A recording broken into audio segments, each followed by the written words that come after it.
Nou vriende, ons is die Here dankbaar dat ons andermaal weer kan saam wees so rondom die woord van die Here.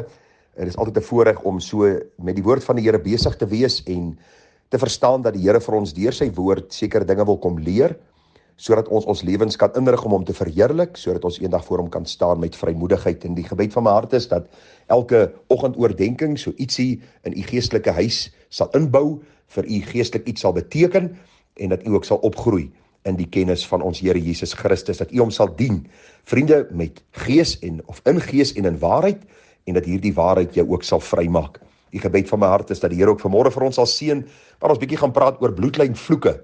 Bestaan daar so iets? Nou, jy sal onthou, ons het gister bietjie gepraat oor die gedagte van om die bloed te pleit. Mense wat die bloed pleit oor hulle huise, oor hulle karre, oor hulle liggame en al die dingetjies. En ek het vir u gesê, vriende, dat die bloed van Christus het aan die kruis gevloei vir een rede en een rede alleen is, sodat ons kan vrykom van sonde. Hierdie pragtige Halleluja lied 312 beskryf dit vir my so mooi. Vers 2 sê, geseënde Jesus, u priesterlik bloed, wis uit elke smet van my sondige gemoed. God wil slegs wat rein is, wil my dan genees.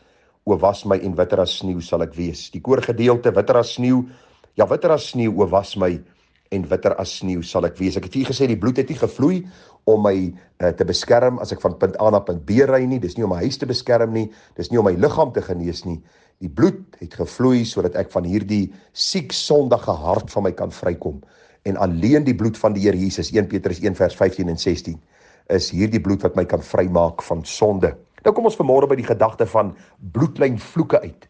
Nou vriende, bloedlynvloeke, u hoor baie daarvan. Ek het vir u nou die dag gesê ook, dat baie van die charismatiese pinksterleringe het in die kerk van die Here ingesypel. Ek wil vir u sê, ek het 'n redelike probleem met van hierdie leerstellings. Ek dink is onbybels, dis ongegrond, dis goed wat mense verwar, dis goed wat mense weglei van die woord, en allerhande snaakse manifestasies en optredes en selfs bose praktyke.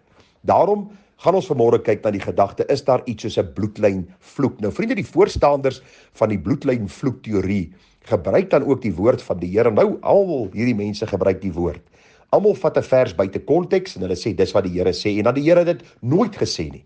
Onthou, skrifverklaring is altyd skrif met skrif, grammaties, histories. Ons neem die konteks in ag van die onmiddellike gedeelte en dan die res van die Bybel. En God kan hom nie weerspreek in die woord nie. Daarom pas op vir mense wat 'n vers uit konteks vat. Hulle verklaar nooit die konteks van daardie gedeelte en daardie gedeelte binne sy konteks nie. Leenaars, wat die Bybel vir ons sê, is waterlose wolke wat mense net mislei.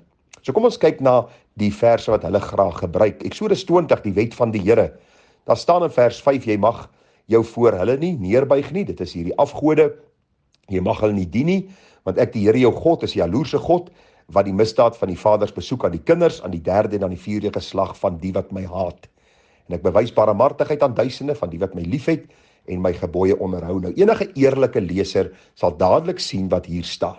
Maar omdat die charismatiese kerke, die Pinksterkerke, hierdie 5 teachers besig is om mense te oorrompel met hulle sogenaamde kennis en hulle het geen kennis van God se woord nie, of so min kennis van God se woord, en die mense vir wie hulle preek het nog minder kennis, en mislei hulle somme maklik, daarom vind ons hierdie leuns waar hulle nou sê, kyk, daar staan, dat God is 'n jaloerse God, wat die misdaad besoek van die vaders aan die kinders, aan die derde en die vierde geslag. En dis waar die meeste van hulle ophou. Hulle lees nie die vers klaar nie, daar staan, van die wat my haat, en dat God barmhartigheid bewys aan die wat hom liefhet.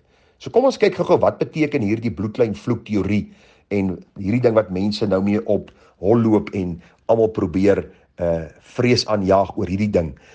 Is jy nie miskien vasgevang in hierdie sonde van alkoholisme, omdat daar bloedlynvloek oor jou is nie? Het hierdie tragedie nie julle huisgesin getref, omdat daar een of ander bloedlynvloek oor julle is nie? En wat mense dan eintlik vir ons wil sê, is dat my pa of sy pa se pa, was miskien 'n vrymesselaar, of hulle het miskien met die okkulte te doen gehad, of hulle het miskien een of ander bose gees opgeroep, of hulle het glasie gespeel, of hulle het 'n hout seekoei gekoop in Afrika lande, waar in 'n gees van die Afrika godsdienste gekom het, die dwaallering van Tiaan Gildenhuys, en al hierdie goed, vriende, word vir ons gegee, en dan word daar gesê, kyk, jy moet hierdie vloek laat breek oor jou lewe. Want deur jou pa en jou ma se sondes en hulle verkeerde praktyk het hierdie vloek deel van jou lewe geword. Daarom sit jy in die penarie waarin jy sit, die siekte, die probleme, die ongemak ensovoorts ensovoorts. Is dit die waarheid? Vriende, ek kan vir u dadelik sê en u weet wat my antwoord gaan wees, dis 'n leuen uit die hel. Dis Satan se manier om mense te bind. Meeste van hierdie mense wat kwansies nou die bloedlyn vloek oor jou gaan breek, hulle kinders luister nie eens na hulle nie.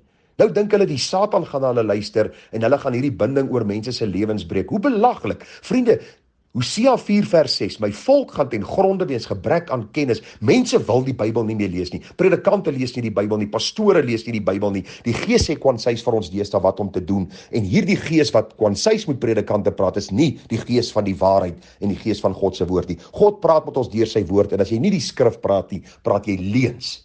Praat jy goed wat uit die put van die hel kom. En dis waarmee ons mense bind, in plaas van om te bid, dat die Here vir ons wysheid sal gee. Nou vriende, daar's baie charismate wat hierdie leer begin het. Een van hulle is Merlin Hickey, sy het 'n boek geskryf, Break the Generation Curse.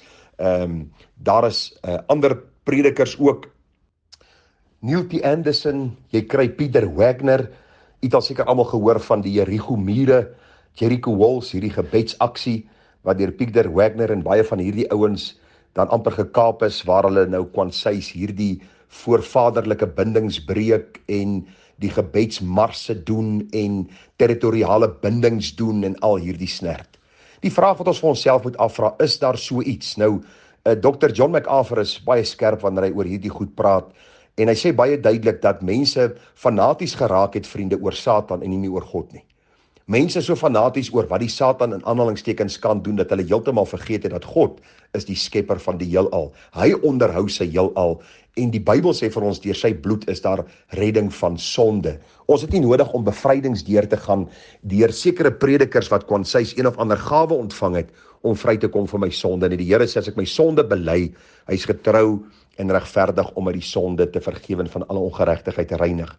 So moet ons die vraag beantwoord wat hierdie ouens gebruik. Ek dink die antwoord is eenvoudig, voor die hand liggend. Die Here sê dat hy die misdaad van die vaders besoek aan die kinders, aan die 3de en aan die 4de geslag van die wat hom haat. U sien, dit is so en u moet dit nie mis nie. Sonde word baie keer aan kinders oorgedra in die sin. En u moet baie mooi hoor wat ek sê. Pa se drinker, oupa was 'n drinker, die ou voor hom het gedrink, sy pa, en my seun sien by my hierdie gebruik, hierdie gewoonte. En hy leer dit aan en hy doen dit en hy lees God se woord sê dat God sê geen dronkaard sal die koninkryk van God beerwe nie. En hierdie kind hoor dit, hy weet daarvan en hy volhard in sy sonde. Die Bybel sê dan deur sy optrede haat hy God se waarheid.